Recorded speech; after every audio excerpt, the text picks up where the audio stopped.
ఒకప్పుడు నేను యూట్యూబ్లో నార్మల్గా సాదా సీదా వీడియోలు చేసుకుంటూ ఉండేవాడిని. కానీ నేను ఈరోజు ఈ పొజిషన్లో ఉన్నానంటే దానికి కారణం ఈ బెట్టింగ్ యాప్. ఈ బెట్టింగ్ యాప్లో నేను బెట్టింగ్ వేయడం వల్ల మా అమ్మకి నగలు, మా తమ్ముడికి బైకు, మా నాన్నకి కారు, మా పక్కింటోళ్ళకి కూడా 2 బైకులు 2 కార్లు కొన్నాను. నాలాగే మీరు కూడా సక్సెస్ఫుల్ కావాలనుకుంటే ఈ వీడియో డిస్క్రిప్షన్లో ఒక లింక్ ఉంటుంది. ఆ లింక్లో నా టెలిగ్రామ్ ఛానల్లో ఒక ఏపీకే ఉంటుంది, దాన్ని మీరు డౌన్లోడ్ చేసుకోండి. అక్కడ మీ డేటా అంతా లేపేస్తారనుకోండి, అది వేరే విషయం. ఒకవేళ మీలో ఎవరైనా పాన్ కార్డు లేని నిబ్బగాలు ఉన్నారనుకోండి, మీరు మీ పేరెంట్స్ పాన్ కార్డు ఉంటుంది కదా, అది కూడా వాడేసేయచ్చు, ఏం కాదు. ఇలా చాలామంది ఇన్స్టా ఇన్ఫ్లుయెన్సర్లు, యూట్యూబ్ ఇన్ఫ్లుయెన్సర్లు చాలామంది టీషర్ట్లు వేసుకొని మరి ఈ బెట్టింగ్ యాప్స్ని ప్రమోట్ చేస్తారు. ఒకప్పుడేం కాదు, రీసెంట్గా కూడా ఇలా చాలా ప్రమోషన్లు చేస్తూనే ఉన్నారు ఇప్పటి వరకు. ఇది ఎంత డేంజరస్ అంటే యాక్చువల్గా ప్రమోట్ చేసే వాళ్ళకు కూడా తెలియదు. వాళ్ళకి తెలియదని మనం అనుకుంటాం, కానీ తెలిసేమో మనకి తెలియదు కదా. యాక్చువల్గా వీళ్ళు ఏం చేస్తారంటే వీళ్ళు జస్ట్ ప్రమోట్ చేస్తారు వాళ్ళ యాప్ని.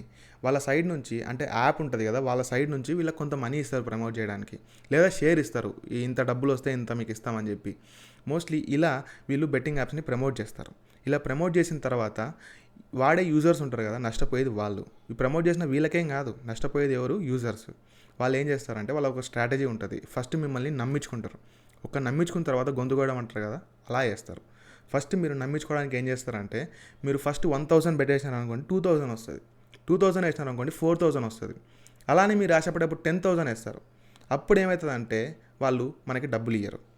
ఆ డబ్బులు ఇవ్వాలంటే మీరు అదనంగా ఒక 20K కట్టాలి. అప్పుడు మీకు టోటల్ 60K పంపిస్తారు.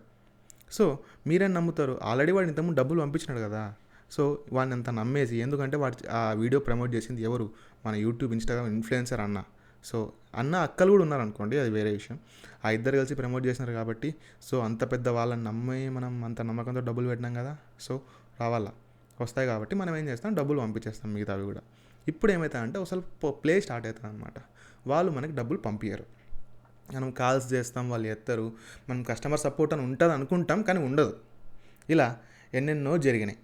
ఎంతోమంది, చాలామంది ఇంట్లో అప్పులు చేసి, ఇంట్లో వాళ్ళ డబ్బులు తాకట్టు పెట్టి, అవి వేసి ఇవి వేసి, ఇంట్లో వాళ్ళకి తెలియకుండా చాలా రకాల అప్పులు చేసి దీనిలో డబ్బులు ఇన్వెస్ట్ చేసినారు.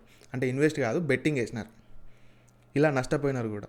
సో ఇప్పటికైనా సరే చాలామంది ఫోన్లలో ఇంకా ఇలాంటి అప్లికేషన్లు ఉన్నాయి. ఈ అప్లికేషన్లను ఇప్పటికైనా బెట్టింగ్ వేయడం ఆపేసేయండి.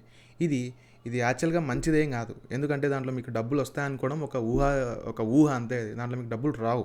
మీకు ఒకవేళ వచ్చినా కూడా అవి వెంటనే మీరు మళ్ళీ ఇన్వెస్ట్ చేస్తారు కాబట్టి అవి పోతాయి అంతే. ఒకవేళ మీరు ఇప్పుడు కనుక లాభం సంపాదించినారు అనుకోండి, ఆ లాభాలు మీ దగ్గరే పెట్టుకోండి, ఇంకా ఆపేసేయండి బెట్టింగ్ అనేది. ఓకేనా? Thanks for watching.